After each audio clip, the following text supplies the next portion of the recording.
Hey guys, இன்னைக்கு நம்ம horror ஃபேன்ஸுக்கு ரொம்பவே பிடிச்ச ஈவில் டெட் ஃப்ரான்ச்சைஸில் 6வது பார்ட் இப்போ ரீசெண்டாக ரிலீஸ் ஆயிருக்கு. படத்தோட பேர் ஈவில் டெட் பர்ன். 2023 ரிலீஸ் ஆன ஈவில் டெட் ரைஸ் ரொம்பவே பயமாக இருக்கும். ஆனால் அதை விட இந்த படம் ஒரு படி மேலே இருக்குது.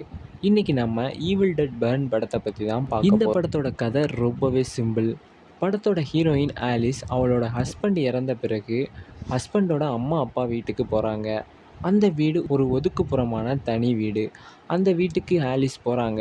ஏற்கனவே இவங்களுக்குள்ள சண்டை இருக்குது. இது பத்தாதுன்னு அந்த வீட்டுக்குள்ளே கொடூரமான டெட்டைட்ஸ் வருது. டெட்டைட்ஸ்னால் என்னென்னு ஈவில் டெட் ஃப்ரான்ச்சைஸ் பார்த்தவங்களுக்கு நல்லாவே தெரியும். ஸோ டெட்டைட்ஸ் அந்த வீட்டுக்குள்ளே வருது.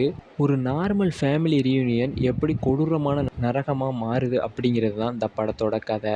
இந்த படத்தில் ஹாரர் எலமெண்ட்ஸ்லாம் ரொம்பவே பிரம்மாண்டமாக கொடூரமாக மேக் பண்ணியிருக்காங்க. படத்தோட டைரக்டர் செபாஸ்டியன் ஹாரர் சீன்ஸ்லாம் ரொம்பவே பிரம்மாண்டமாக மேக் பண்ணியிருக்காரு. அது மட்டும் இல்லாமல் நெருப்பு சாம்பல் சீன்ஸ்லாம் வேறு லெவலில் இருக்குது. அந்த அளவுக்கு பிரம்மாண்டமாக எடுத்திருக்காங்க.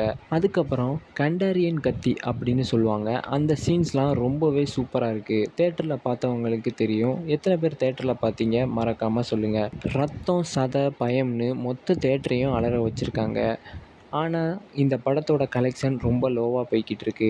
இருந்தாலும் ஹாரர் ஃபேன்ஸுக்கு இந்த படம் ஒரு செம்ம ட்ரீட்டு. முக்கியமான விஷயம், படம் முடிஞ்ச பிறகு தேட்டரை விட்டு வெளியே வந்துடாதீங்க. ஏன்னா இந்த படத்தோட போஸ்ட் கிரெடிட் சீனில் செம்ம ட்விஸ்ட் வச்சுருக்காங்க. அடுத்த பார்ட்டுக்கான ஒரு ஹைப்பை ஏற்றி விட்டுருக்காங்க.